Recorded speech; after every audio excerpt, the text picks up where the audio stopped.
Elena Panaritis is a former member of the Greek Parliament with PASOK, the PASOK Party, World Bank economist also and specialist in structural reforms. I know that the news is just breaking, Elena, but is the uncertainty now over as far as you're concerned? Oh, well, I don't think so. That's a very big assumption. I'm assuming that the uncertainty is expected to be over by the Eurogroup, but as an economist, I would think that the uncertainty is only starting now. It's starting now for the Cypriot citizens because they just told me, as a matter of fact, that this is not going to be the only hit they're going to get. They feel that they have been unfairly treated, and there's probably going to be another hit, which means that they're having a complete reduction of their confidence in the financial system and a reduction in their confidence in the Eurozone. And I'm afraid that confidence failure is going to spread in the rest of the European Union. And that's where I'm afraid to say that we will start seeing an uncertainty growing. But you're an economist. Is this not the best deal the Prime Minister could have got in Brussels? I've written about it since the first hour that I heard openly about this. We never touch deposits if we really want to believe in markets operating in equilibrium and want to believe that there is going to be a growth defined.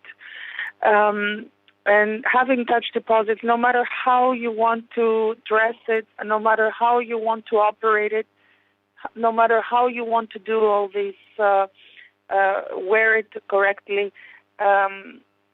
it makes people think that it's not gonna. Its confidence has been reduced. And I'll tell you one example why in Cyprus this is really very serious.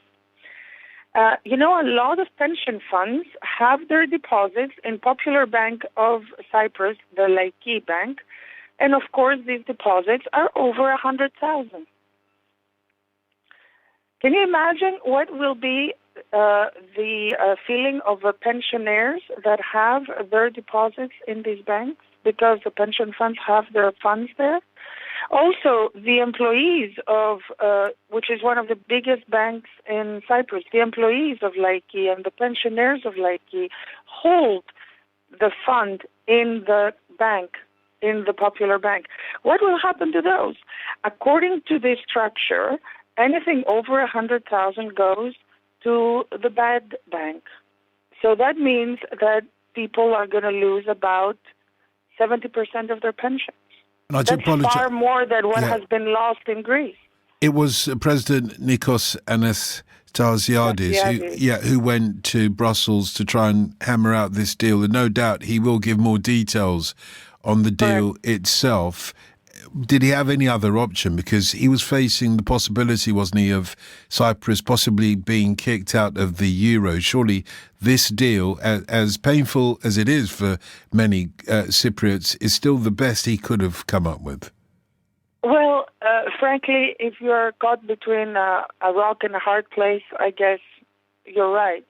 And there is a moderate view that suggests that this is actually the best deal he could have, in which case you bleed, but you don't completely die. If he were to default, we would have a terrible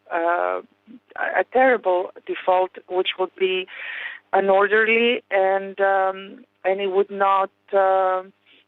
not be liked at all by the Cypriots. But frankly, I think that's what the negotiators from the other side were betting on. They were betting on the fact that Cyprus really didn't have another option but to say yes to this structure. There could have been better ways to handle it in terms of the size of the loan and in terms of the interest rates of the loan and in terms of the tranches. Also, don't forget, Cyprus is being punished for something that is not originated by themselves. 30% almost of their GDP, in other words, of the capital that has been lost from their banking sector, is because of the PSI and the Greek crisis. The Greeks exported this this terrible tragedy to them as well. So I don't know. I feel very awkward about Cyprus right now, being Greek myself. And when Cypriots wake up in the morning, will they be waking up and thinking, oihi, oihi, oihi? Or will they be saying, Ndaxi, it's going to be all right, that's the best they could do?